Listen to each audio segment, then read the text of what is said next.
Yan, magandang araw po sa inyong muli, mga kababayan. Sa mga interesado po, no, na maging MLP certified, title po 'yon. Magparehistro na po kayo, no. Gawa tayo ng schedule, flexible naman ang ating time, no. Kung hindi nyo kaya yung schedule time na available ay mag-chat po kayo sa akin sa aking Gmail, no, o kaya sa WhatsApp para bigay kayo ng time schedule at mag-a-adjust po tayo. Okay? 5 meetings po 'yon. Once a week, 1 hour lang siya. So, tapos na yung inyong training seminar as MLP. After the training, yan, matatanggap nyo na yung inyong certificate at saka yung libreng laser acupuncture plus certificate, no? Ngayon, how to start? Siyempre, kailangan terms of payment natin ay 50%. Magde-deposit kayo sa GCash ng kalahati.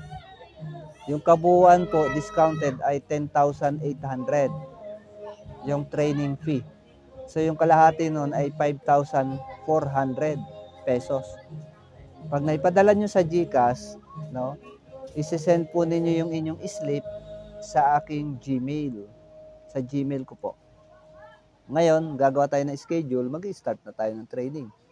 After 5 meetings, tapos ng training, babayaran nyo yung balance na 5,400 and then ipapaship via LBC po ang inyong libreng laser instrument at saka yung certificate.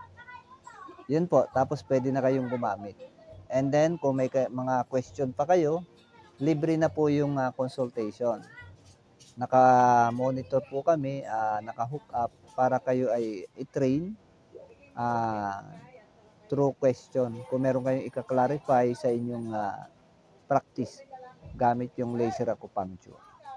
Ayan po, inaanyayahan ko kayo na sa mga interesado, mag-avail na po kayo para maka-start at makatapos kayo ng MLP.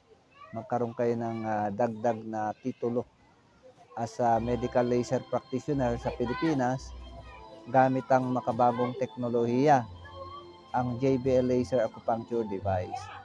Instead of using needle, ito ngayon, no? Use diode laser. So, wala nang karayom. Laser na lang. Ilaw na lang po yung katapat ng karayom. So, yan. Safe na kayo. 100%. Walang side effect. Walang invasion. Makakapag-treat kayo ng hindi kayo nag-aalala. No? Malayo sa disgrasya. Yan. Avail na po kayo. Naanyahan ko po kayo mag-avail upang matuto at magkaroon ng certificate at instrument pantanggal ng mga simptomas. Yan, maraming salamat po muli sa inyong lahat. God bless you all.